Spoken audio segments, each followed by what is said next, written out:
కొరింథీయులకు రాసిన మొదటి పత్రిక 15వ అధ్యాయం. మరియు సహోదరులారా, నేను మీకు ప్రకటించిన సువార్తను మీకు తెలియపరచుచున్నాను. మీరు దానిని అంగీకరించితిరి, దాని యందే నిలిచియున్నారు. మీ విశ్వాసము వ్యర్థమైతేనే గాని నేను ఏ ఉపదేశ రూపముగా సువార్త మీకు ప్రకటించితినో ఆ ఉపదేశమును మీరు గట్టిగా పట్టుకొని ఉన్న ఎడల ఆ సువార్త వలననే మీరు రక్షణ పొందువారయ్యుందురు. నాకీయబడిన ఉపదేశమును మొదట మీకు అప్పగించితిని. అదేమనగా, లేఖనముల ప్రకారము క్రీస్తు మన పాపముల నిమిత్తము మృతి పొందెను, సమాధి చేయబడెను. లేఖనముల ప్రకారము 3వ దినమున లేపబడెను. ఆయన కేఫాకును తరువాత 12 కనబడెను. అటు పిమ్మట 500కు ఎక్కువైన సహోదరులకు ఒక్క సమయమందే కనబడెను. వీరిలో అనేకులు ఇప్పటి వరకు నిలిచియున్నారు, కొందరు నిద్రించిరి. తరువాత ఆయన యాకోబుకును అటు తరువాత అపోస్తలులకందరికీ కనబడెను. అందరికీ కడపట అకాలమందు పుట్టినట్టున్న నాకును కనబడెను. ఏలయనగా నేను అపోస్తలులందరిలో తక్కువ వాడను. దేవుని సంఘమును హింసించినందున అపోస్తలుడనబడుటకు యోగ్యుడను కాను. అయినను నేనేమయున్నానో అది దేవుని కృప వలననే అయ్యున్నాను.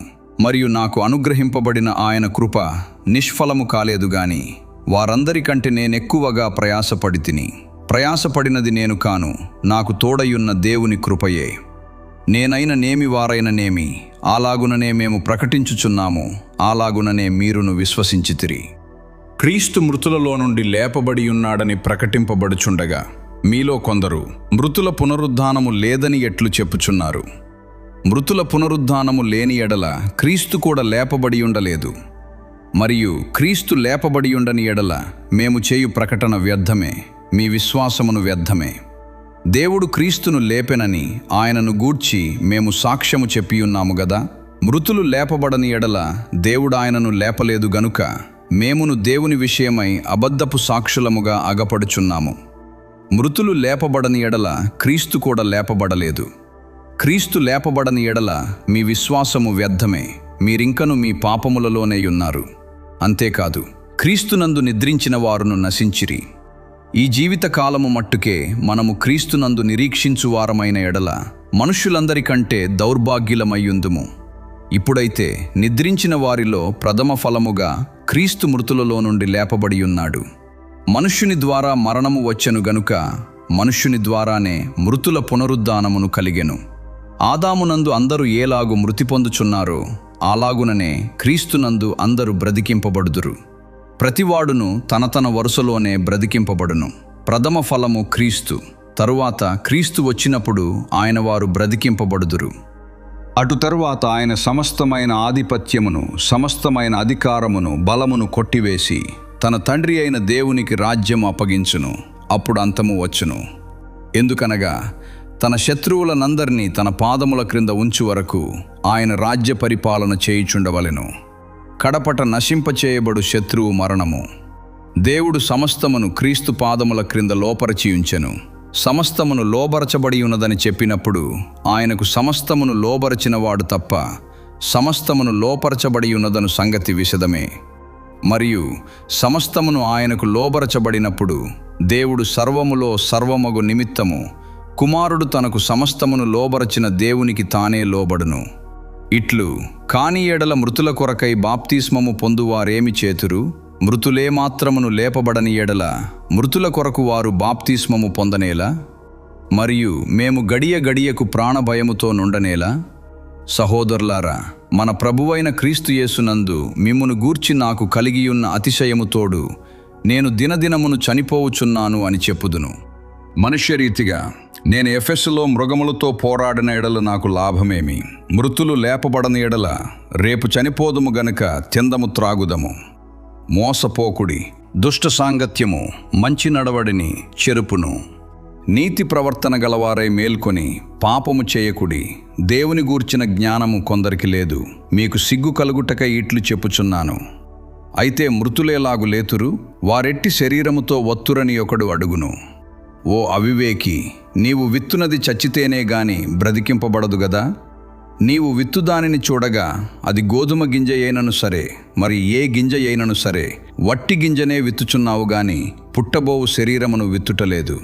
అయితే దేవుడే తన చిత్త ప్రకారము నీవు విత్తిన దానికి శరీరము ఇచ్చును, మరియు ప్రతి విత్తనమునకును దాని శరీరము ఇచ్చుచున్నాడు.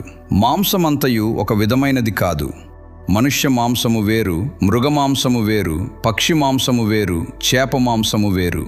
మరియు ఆకాశ వస్తు రూపములు కలవు, భూవస్తు రూపములు కలవు. ఆకాశ వస్తు రూపముల మహిమ వేరు, భూవస్తు రూపముల మహిమ వేరు. సూర్యుని మహిమ వేరు, చంద్రుని మహిమ వేరు, నక్షత్రముల మహిమ వేరు. మహిమను బట్టి ఒక నక్షత్రమునకును మరి ఒక నక్షత్రముకును భేదము కలదు గదా. మృతుల పునరుద్ధానమును అలాగే. శరీరము క్షయమైనదిగా విత్తబడి అక్షయమైనదిగా లేపబడును, ఘనహీనమైనదిగా విత్తబడి మహిమ గలదిగా లేపబడును, బలహీనమైనదిగా విత్తబడి బలమైనదిగా లేపబడును. ప్రకృతి సంబంధమైన శరీరముగా విత్తబడి ఆత్మ సంబంధ శరీరముగా లేపబడును. ప్రకృతి సంబంధమైన శరీరం ఉన్నది గనుక ఆత్మ సంబంధమైన శరీరము కూడా ఉన్నది.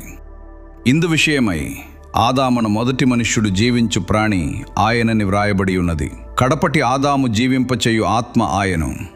ఆత్మ సంబంధమైనది మొదట కలిగినది కాదు, ప్రకృతి సంబంధమైనదే మొదట కలిగినది, తరువాత ఆత్మ సంబంధమైనది. మొదటి మనుష్యుడు భూ సంబంధి అయి మంటి నుండి పుట్టినవాడు, రెండవ మనుష్యుడు పరలోకము నుండి వచ్చినవాడు.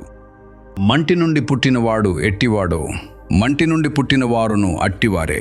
పరలోక సంబంధి ఎట్టివాడో పరలోక సంబంధులను అట్టివారే. మరియు మనము మంటి నుండి పుట్టిన వాని పోలికను ధరించిన ప్రకారము పరలోక సంబంధి పోలికయు ధరింతుము. సహోదరులారా, నేను చెప్పునది ఏమనగా, రక్తమాంసములు దేవుని రాజ్యమును స్వతంత్రించుకొన నేరవు, క్షయత అక్షయతను స్వతంత్రించుకొనదు. ఇదిగో మీకు ఒక మర్మము తెలుపుచున్నాను. మనమందరము నిద్రించము గాని నిమిషములో ఒక రెప్పపాటున కడబూరం రోగగానే మనమందరము మార్పు పొందుతుము. బూరం రోగును, అప్పుడు మృతులు అక్షయులుగా లేపబడుదురు, మనము మార్పు పొందుదుము. క్షయమైన ఈ శరీరము అక్షయతను ధరించుకొనవలసి ఉన్నది, మర్త్యమైన ఈ శరీరము అమర్త్యతను ధరించుకొనవలసి ఉన్నది.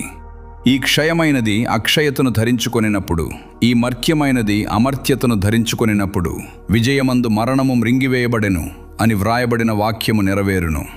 ఓ మరణమా, నీ విజయమెక్కడ? ఓ మరణమా, నీ ముల్లెక్కడ? మరణపు ముల్లు పాపము, పాపమునకున్న బలము ధర్మశాస్త్రమే. అయినను మన ప్రభువైన యేసుక్రీస్తు మూలముగా మనకు జయము అనుగ్రహించుచున్న దేవునికి స్తోత్రము కలుగునుగాక. కాగా నా ప్రియ సహోదరులారా, మీ ప్రయాసము ప్రభువునందు వ్యర్థము కాదని ఎరిగి స్థిరులను కదలని వారును ప్రభువు కార్యాభివృద్ధి అందు ఎప్పటికిని ఆసక్తులునయుండుడి.